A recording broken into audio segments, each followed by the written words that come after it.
And it's time for News Night. You're welcome to the bulletin here from the Akua Bohema studio. My name is Annie Fompofo. We'll be taking you through the updates of stories making rounds in the country from now till 8 p.m. And we're streaming on Facebook. It's Metro TV Ghana. On Instagram and Twitter is Metro TV_GH. Let's take a look at the headlines of stories coming up.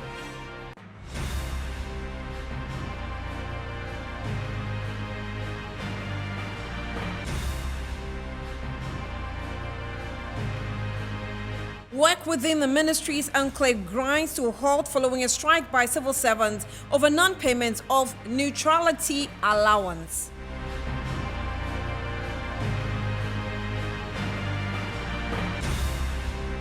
Meanwhile, membership of Trades Union Congress have threatened to embark on an industrial action over recent economic hardship and poor conditions of service.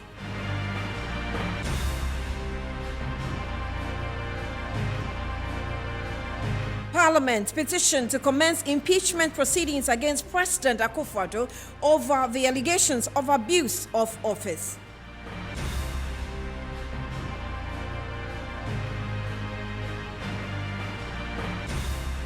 And in news from elsewhere, South African President Cyril Ramaphosa calls for an end to the conflict in Ukraine during a phone conversation with his Ukrainian counterpart.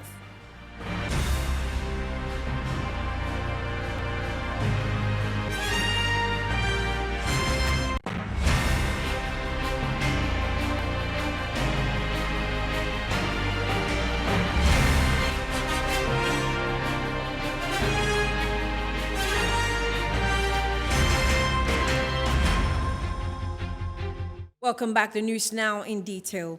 Now, President Akufo-Addo has appointed former Deputy Minister for Health, Dr. Bernard Okoboy, who also is a former Member of Parliament for Lejikuku constituency and the Chief Executive Officer for the National Health Insurance Authority, NHIA. He assumes office on May 3, 2022. A letter signed by Chief of Staff Akosua Fremo Selpare, dated April 21, 2022, noted his appointment is pursuant to Section 14, Clause 1 of the National Health Insurance Act 2012, Act 852, pending receipt of the constitutionality required advice of governing body of the authority, given in consultation with Public Service Commission. Okoboy lost the Lejikuku seat in 2020 elections after serving one term.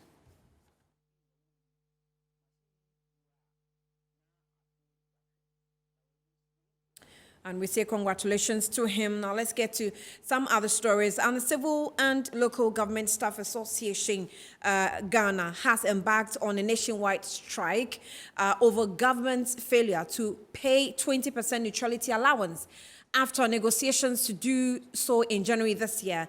Now, according to the association, the agreement, backed with a memorandum of understanding, was never adhered to. Hence, the decision to which has resulted to this option until their demands are met. My colleague Elvis Sander was at the CLOSAC office to gauge the mood. I'm currently at the frontage of the CLOSAC office where activities there are on a halt. This is as a result to demand for a better condition. That is to say, their 20% neutrality allowance that was agreed on with the government, that 20% of some allowances will be given to them as a means of supporting an incentive. And to that effect, an MOU was signed together with the government, but that MOU as signed with the government has not been forthcoming because the government has not been able to agree or perform or honor its side of the bargain. According to them, until the government honors its side of the bargain, they are not going to do anything but to let down their tools until government heed to their concern. Currently, we've gathered that there are some actually consultations that are being held with stakeholders and also members or executive members of CLOSAC, and that has not been finalized as to whether payments will be made to members or payments will not be made to members. But let's get closer. A meeting is currently ongoing for a negotiation or an agreement to be reached as to whether payments will be made to the effect or payment would not be made. So stick with me. I'm still going to follow up to tell you whatever may happen. So that's what happened today in the offices of the Government Staff Association. Clocks Act. Now, meanwhile, the president of Imani Africa, Franklin Kojo, has called for the immediate abolishment of the neutrality allowance paid to civil service workers. According to him, the Constitution mandates civil service to steer clear of partisan politics. Hence, there's no legitimate basis for the institution of that scheme. Now, he also has joined us now on phone to further explain his position to the calls that he's made. Franklin, thank you for joining us here on Newsnight. You're welcome to Newsnight on Metro TV. So explain further what you actually mean by this institution must be scrapped. Well, good evening to your viewers as well. Thank you for having me.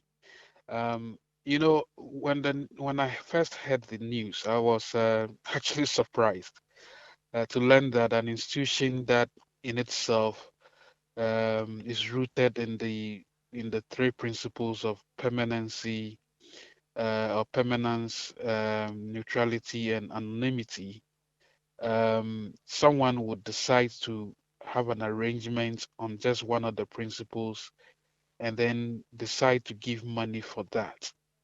I felt astonished, and I didn't know how long this has been going on. I think it's something we need to find out. But simply to suggest that the cardinal principles that undergird an institution like the civil service must be torn apart and then negotiated on each principle is quite frankly ludicrous.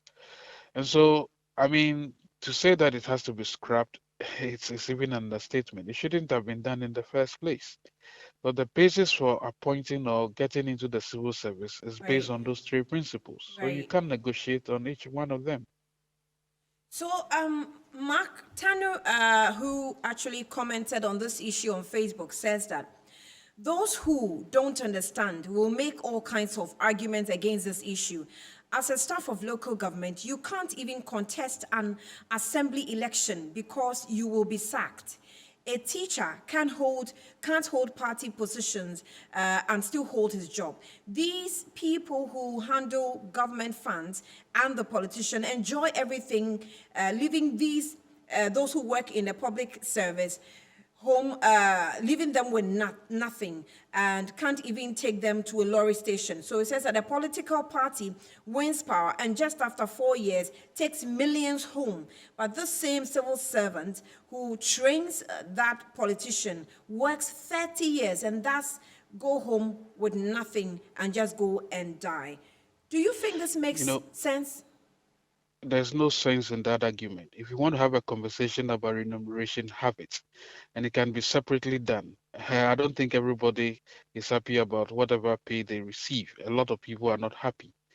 The fact of the matter is that you entered an institution that has principles, and the principles are clearly stated. You cannot decide that on the basis of one, you should be remunerated on the basis of one. I find it a bit unfortunate for this parallels to be drawn.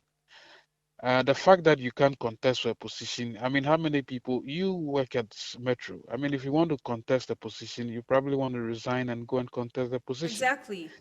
Exactly. I don't see the point in bringing the arguments of the political office holder, who probably takes in so much because of the way we've had the arrangement done. Article 71. We can have that conversation, but to conflate the two is quite frankly not the best of analysis to be done. I mean, look, if you I mean, that's in the same vein. Why then maybe we shouldn't also pay them for for being anonymous in terms of doing their work. When they advise a political office holder, they are supposed to be anonymous. They are not responsible for the decision, for the advice. What about that? Should we have a negotiation and say that if the advice they give is wrong, then they should be punished as well? So no matter how you look at it, I mean, this whole neutrality thing was, I don't know who who construed it, but I think it is fraudulent to say the least, and I think it's wrong. The fact that you don't engage in politics which is part of the duties of a civil servant, does not mean you should be taking extra money for it. I don't know. I really don't know who sat together and decided that this should be done in the first place. Right. I just wanted to find out if you have been able to trace when exactly it was instituted.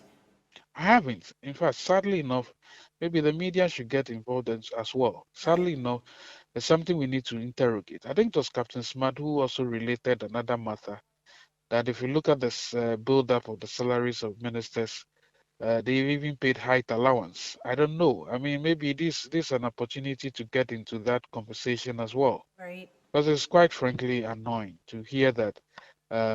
If I didn't know that the principles that undergird a civil service as public servant, civil service especially, anonymity, permanence, and neutrality, I probably would not be able to contribute meaningfully to this conversation. But that is part and parcel of their being, and so I don't understand why we're deciding to take apart the principles and then negotiate on each one of them. So are we paying them for being permanent in their jobs as well? Because they are the only ones who do not lose their jobs when political officers, when the tables turn. I mean, they transition, they are there. So should we negotiate and say that they should be paid that as well? That's why I say it's fraudulent. It's a Right. just fraudulent arrangement, and it Right. must be scrapped. I guess Kofi Benson will agree with you. He says it's like paying me to stop the rain. Well, that's even an understatement. It's like paying you to stop for day and night actually occurring, really. Right. Mr. Franklin Kujo, thank you for speaking with us. And he is president of Imani Africa there, commenting on what do you call it? Allowances that we don't even know exactly when it was instituted, but we're still making investigations about that. Neutrality allowance, that's what it is. But the Trades Union Congress has threatened to embark on an industrial action if immediate steps are not taken to address the gap between their salaries and the recent economic hardship. So according to the Secretary General of the union, Dr. Yao Ban, employers in the country, including the government, must stop giving excuses for their ineffectiveness and start giving workers what is due them.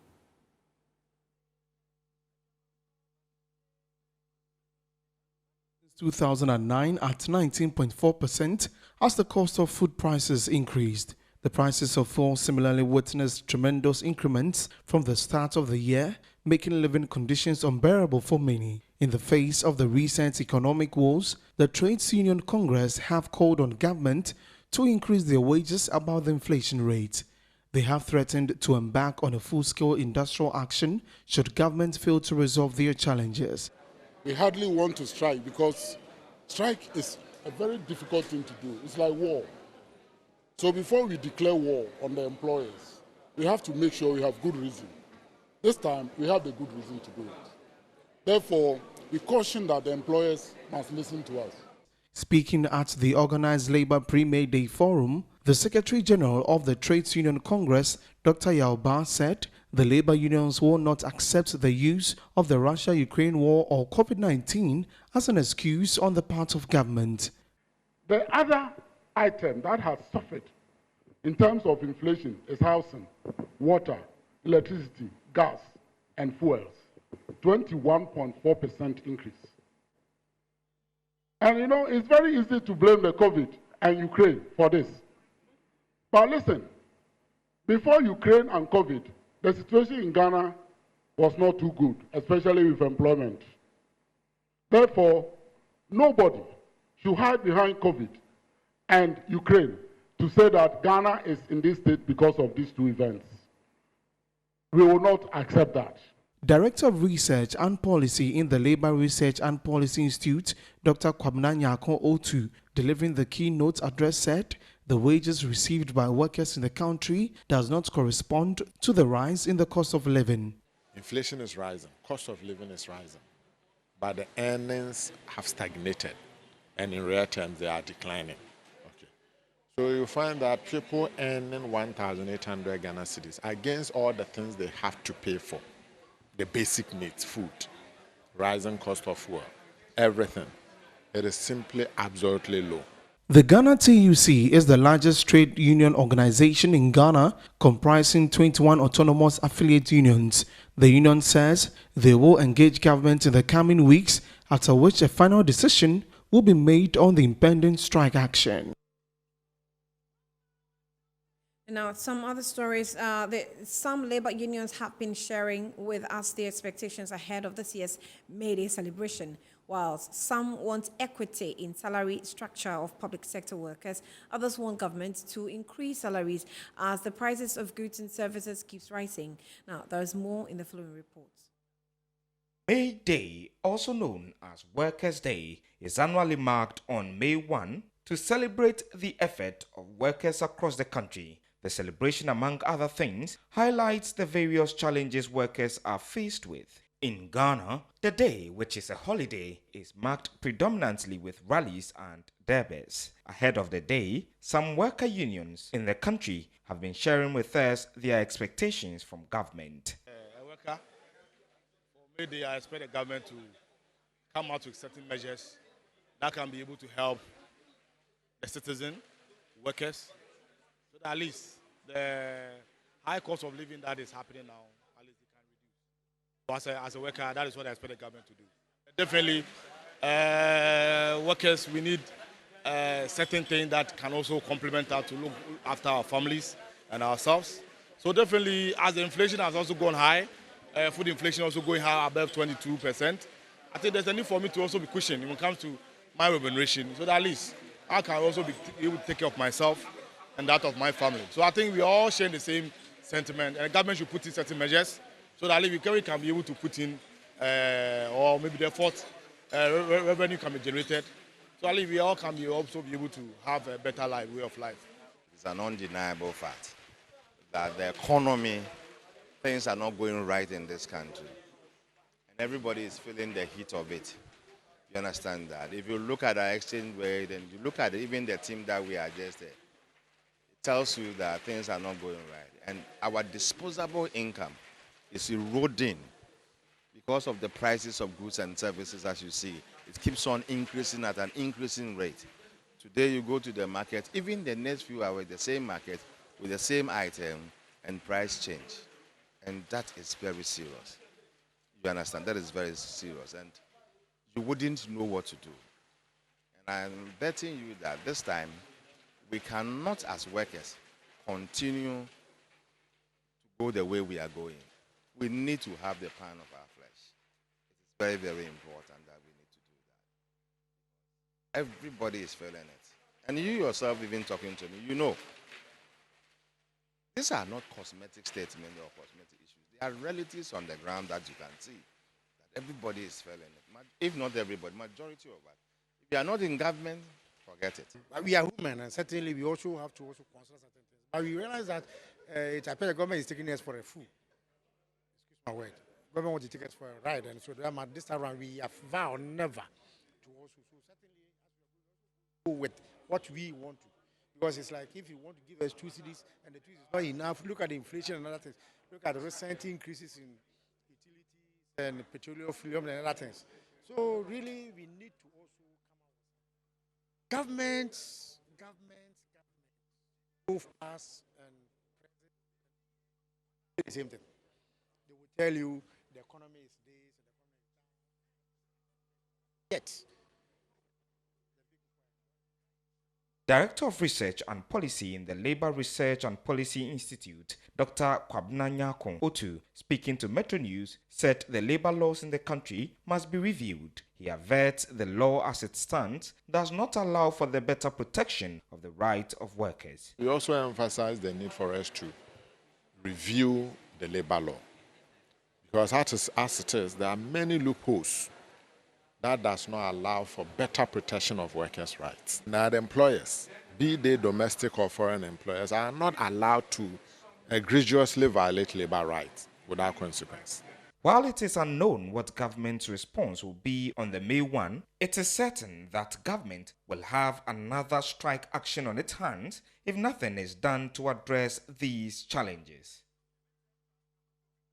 Well, with challenges, from challenges of public service, let's now get into the challenges of students. And some students at the Kwame Nkrumah University of Science and Technology in Kumasi have appealed to management of the university to reconsider the decision to defer about 6,000 students for non-payment of school fees.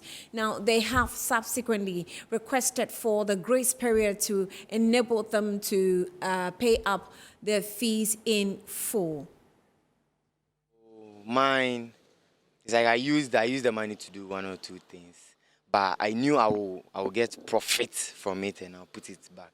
But I didn't expect this to be that quick that they would defer us. But I know it's my own fault. I can't tell my parents, but I will see to it. Even though I won't say it's a bad idea, but here is the case: every money has a motive. If the money is meant for fees, just use it to pay the fees. Then you gather a different amount for your business venture, and all these things, the government, the university management must reconsider that and also give the students grace period to address all these problems. I know a colleague who actually used his money for betting, and at the end of the day, he lost. He lost it. That even yesterday's bet, for example, concerning my Chelsea and the Arsenal match. Yeah, he's actually a Chelsea fan, and at the end of the day, Arsenal scored Chelsea, and it's like Maru, the small amount that was given for him to just go and settle it, he used not just one bet, he has been using it. And looking at the institution also has the need of money, I think it's very clear because they've conducted their survey very well. That's how, and that's why they get to know all this kind of thing. Other than that, I don't think they will come out with clear things telling the institution the main reason why they are actually embarking on this kind of Well, meanwhile, earlier today, the SRC body of KNUST confirmed to Metro News that about 1,200 out of the 6,000 students are beginning to pay the school fees. And the SRC has also been able to raise 50,000 Ghana cedis to support the student body. Now, let's move on to other stories. And all 6 suspects who were arrested for allegedly demolishing over 50 houses at Pampaso on Monday have been remanded. In the interim, the affected residents have been relocated to a nearby school, while local authorities move security to secure permanent settlement for them. The illegal demolition exercise, according to the residents, was carried out at about 1 a.m. on Monday. This issue happened around 2 o'clock Monday early in the morning. When I was in bed, I received a call from one Mr. Gariba. There are a lot of langas around the area. They have been given light off in the area so that when they are on you will not be able to identify them. On a whole show, we were able to arrest 6 of the suspects, and they have been sent to Kibi Police Station. Yep. Although 6 suspects have been arrested, they are pointing accusing fingers at one Kofi Akwa, who they believe is the mastermind behind the illegal act. In fact, what happened is that Kofi Akwa didn't have any land over here, but he want to take the land by force from the residents area here. They also accuse the police of being complicit. These people, always we have been arresting them, but the police are not helping the situation, especially Teacher Manti police. Anytime you send these langas there, before you move from the police station to the house, the people are in the house. This man to Teacher Manti police station, but the police people didn't do anything about it. And some of his langas struck him and beat me. I went to Greater Accra police headquarters. I saw one Mr. Ban, a superintendent. So I went to report the case to this Ban superintendent. So he called Kofi Akwa. First, the man said, if he would talk this matter for me, he would charge me 5,000. But I was able to give him 4,000. Is he the police officer? Yeah, that's superintendent. Ban, they call him superintendent. Ban, when they went there, they will see him. But when I gave the money to him, when Kofi Akwa came, after that, he didn't do anything. So what they told me is that if they came to destroy something, I should call them. But when these people come and they call me from Accra, I'll call them, he won't pick the phone. Meanwhile, the 6 suspects have been remanded. Police is currently on a manhunt for Kofi Akwa. Government, sorry, because you say, Onu abayi wote sunu osu onu oyobia odi mlaye adwuma or the police force. Government must turn its attention to the community. We pay our taxes, so we must be given adequate protection. But black police force ha no patrol team back on here. Ye tena ye obi wansa. Ansana abayi kase osuma nkofo ba na ebe fefunu ko. We really need protection in the community. My entire family lives here, and without adequate protection, we can't live here. Welcome back. You're still watching News Night here on Metro TV. We'll take a breather. We'll be back shortly with some more stories. We have to look at the petition to Parliament to impeach His Excellency Nana Addo Dankwa Akufo-Addo.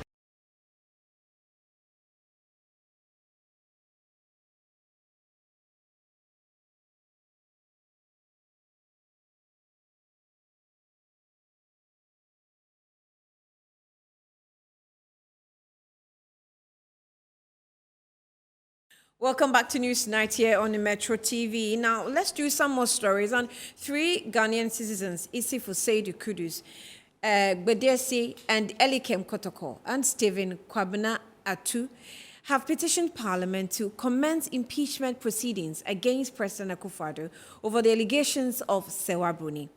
According to the 3, the allegations, if proven to be true, will amount to human rights abuse, abuse of office, exposing the security of Ghana to external threat, as well as dragging the name of the high office of president into disrepute. The 3, in their position, they took aspirations from Article 41, Clause A, Clause B, and Clause F of the 1992 Constitution of Ghana to uphold and defend the Constitution. They further stated they believe the allegations leveled against the president established sufficient grounds for the invocation of Article 69, Clause 1 of the Constitution 1992. Now, we're now joined in the studio by one of the petitioners, Elikem Kotoko, to tell us more about why they've taken this action. Elikem, you're welcome. Thank you so much, Annie. It's been 2 years of seeing you. It has been. Good to see you again. It has been. Yes. Welcome. Thank you. So, someone would say what we've come to accept in our Ghanaian parlance, a premature ejaculation, isn't it? Well, I don't think it is so. The fact remains that the law must be made to work. And indeed, as citizens, we must act responsibly, especially when even the security of the president is also at stake. Mind you, if you listen to the interview with Sewa Bruni, she talked about how she boarded the presidential jet as though she was joining a trotro from Kaneshie to Circle. And that poses a greater risk to everybody, including the president that was on board the flight, because had she any bad intentions, she could have actually carried out whatever negative intentions she had. But mind you, I need to put on record that our petition is not looking at the morality aspect of whatever intimacy the president had with Sewa Bruni. I believe strongly that that will be a matter between the president and the First Lady. But what is of concern to us is the fact that our president could use state power, abuse it to the level of using it to intimidate persons that he had fallen out with. And this person, for instance, is not only Ghanaian, but Canadian as well. It then draws into the question a matter of our international relations, our diplomatic relations, and then human rights abuses. Don't forget the president on the 1st of January 2017 and 2021 swore an oath of office to protect every Ghanaian citizen, including himself. And if he's failing to discharge that duty, then he's failing at his job.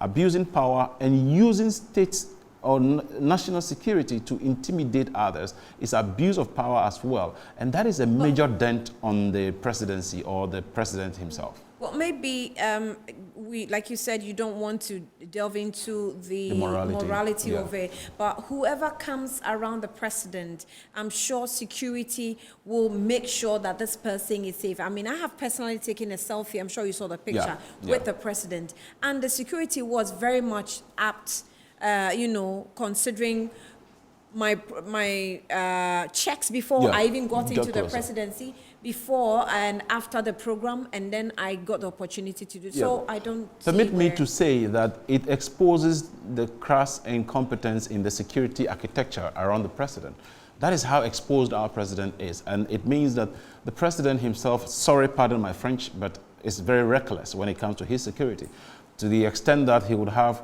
a mistress around him and whatever be the case at wherever, and taking pictures and all of that. We saw the pictures. You saw some yourself, which cannot be denied that those pictures were in the presidential jet. And that therefore is a major question that ought to be answered. Isn't it surprising that in the case of Kwesi Nyantakyi, the president immediately issued directive to the police to effect the arrest and further prosecution or investigation of Kwesi Nyantakyi. But Sawa Broni has been talking since 2020 or 2021, and they haven't seemed to find the right answers for her yet. And she has dared them that if they don't respond even in time, she will be coming out with more damning videos or other evidence. So are you trying to stop her from bringing more damaging videos? We don't intend to stop her. I mean, it is her will. It is her power. Don't forget, she says she's even suffering PTSD as a result of the encounter she had with the national security operatives that staged the robbery on her at Dawenya. That has also not been resolved. Don't forget also that one of the appointees, who we can now call an assign or an agent of President Nana Addo Dankwa Akufo-Addo, is one Hobson Adoye, who is a controversial character, I must say. Denied before in an interview with Kofi Adoma on Kofi TV that he never broke in or he never accessed Sawa Broni's hotel room or her key. But then in another recording, a quiet recording by Sawa during an interview, during a visit to Madam Tiwa Addo Dankwa when she was then the director of CID.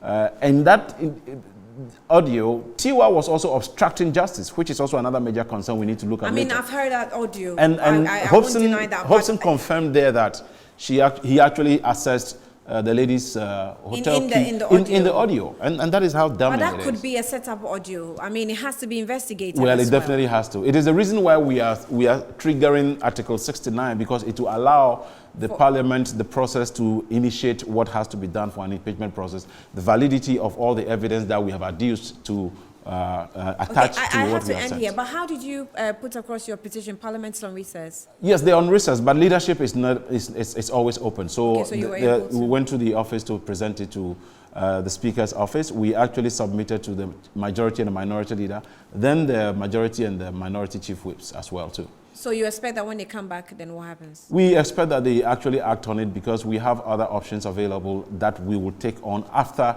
we hear from them. Yes. Elikem, thank you. Thank you so much, Annie. Elikem Kotoko is one of the petitioners of the efforts to impeach His Excellency, the President. Is it Bedese? Is that his name? Bedese. Okay. Thank you for that correction. Now, let's do some more stories. And the Director General of the Ghana Health Service, Dr. Patrick Kumar-Boakye, has revealed the service is targeted some 2 million Ghanaians to receive doses of COVID-19 vaccines as it begins second phase of its vaccination. Now, he was speaking during the launch of the second national COVID-19 vaccination campaign at Somanya in the Eastern region. Speaking at the launch of the second national COVID-19 vaccination days in the Eastern region, the director of the Ghana Health Service, Dr. Patrick Kumar-Boakye, mentioned that the service has deployed some 6,000 health personnel teams across the length and breadth of the country, deploying different strategies to effectively ensure that a lot more Ghanaians are vaccinated. Vaccination teams to establish temporary posts in markets, lorry parks, schools, churches, mosques, sports stadia, offices, and other areas where people may crowd in order to effectively deploy COVID-19 vaccines, with a target of 2 million additional doses to be deployed within these 5 days. The aim of these campaigns is to ensure that Ghana achieves its herd immunity, especially now that COVID-19 cases have gone down. It is important to know that this is the best time to protect yourself and your loved ones when the cases are low, because that is when we build immunity to prevent the next surge. World Health Organization representative to Ghana, Dr. Francis Kasulu, mentioned that the country should be proud for deploying one of the most efficient COVID-19 vaccine deployment systems within Africa. Despite this success in the vaccination rollout, it is important to note that the pandemic is far from over. The drastic drop in the number of daily cases and deaths that we have witnessed over the past 6 weeks is only a reminder to all of us that we need to work even harder to ensure that we do not have any new spikes in cases, as is currently being witnessed in Asia and Pacific parts of the world, for example. COVID remains a threat to all of us as long as cases exist else somewhere. Speaking on behalf of the Eastern Regional Minister, the Municipal Chief Executive for Yilo Krobo in the Eastern Region, Eric Tete, entreated Ghanaians not to let their guard down since the pandemic is not yet over. We do not be complacent and relent in our efforts. We can experience another surge in cases if we do not take our destiny into our own hands. I'm therefore appealing to every resident in Ghana who is eligible for the vaccine and has not yet taken it to do so at the designated vaccination centers within their communities. The Eastern region during the height of the pandemic regrettably saw 148 persons losing their lives, constituting 2.1%, whilst some 1,456 health personnel were infected with the virus. You're still watching News Night here on Metro TV. We'll take another breather. I'll be back shortly.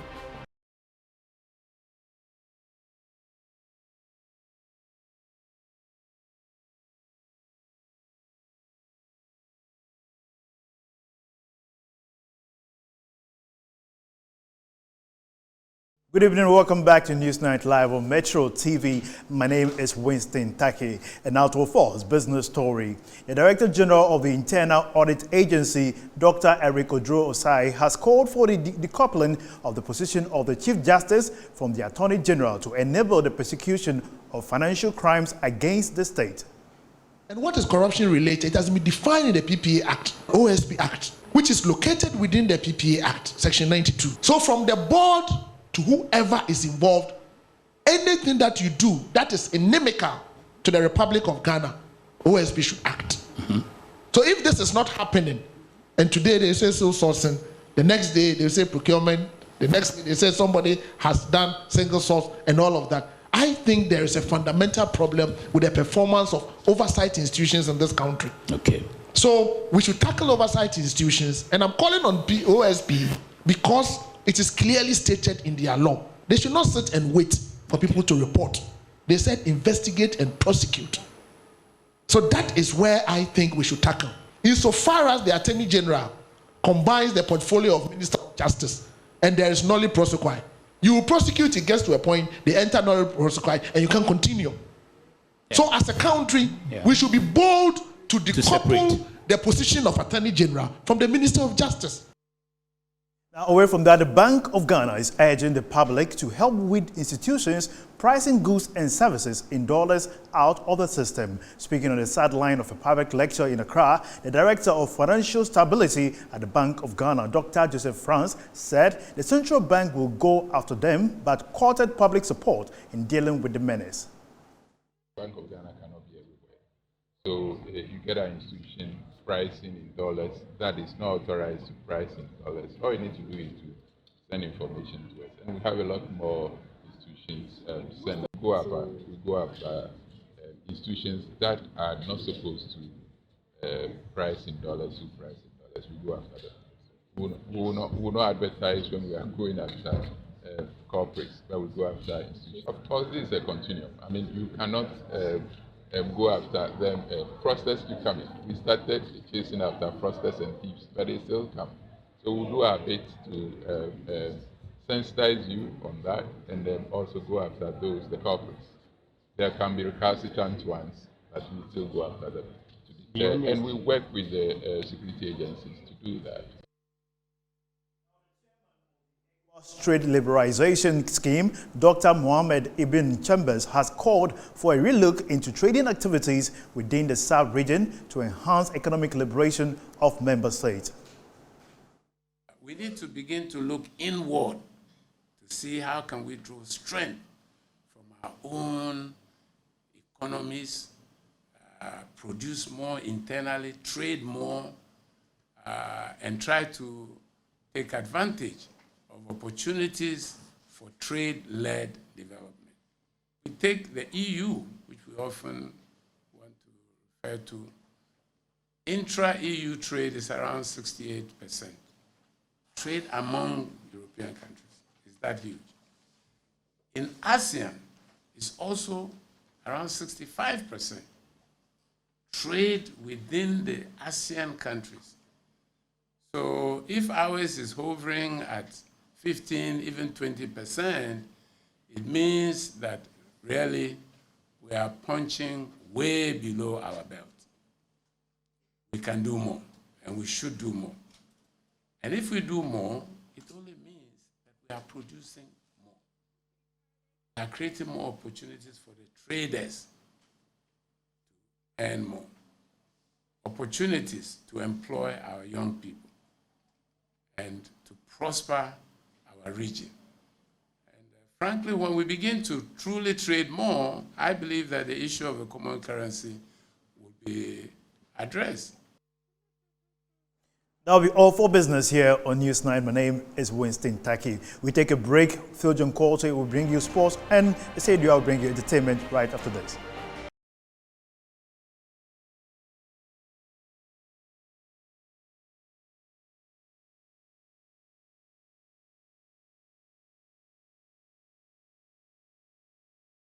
The management of Ghana Premier League side Dreams SC has appointed Ofosu Osei as the new manager of the Dewu-based club. Very fantastic idea because I believe in the project and I see the project and I feel that I could be part of the project. And so for me, it is the project that entices me here and the brand. And I feel that it's bigger and it will make me big. What excites me most is the young players in the squad because everybody who knows me knows that I'm a developer. And for me, as a developer, when you see young players play at this level, then you're excited and you want to develop them more and make career out of them. And that's what excites me most with this current squad because very young players, when you look at Clement, when you look at Samuel Boache, when you look at Jalilu, when you look at Ali Hussaev, and the rest, very young players. And so when you want to work with them, they become your children, you are their mentor, you are their father. And that's what excites me most. I think generally it's difficult, but when you look at the fact that Zito is around, and Zito everybody knows is my boss, and so if he's still around, it's like we in our local palette we see Kofi. Well, that's your sports. My name is Phil John Courtney. Up next, entertainment.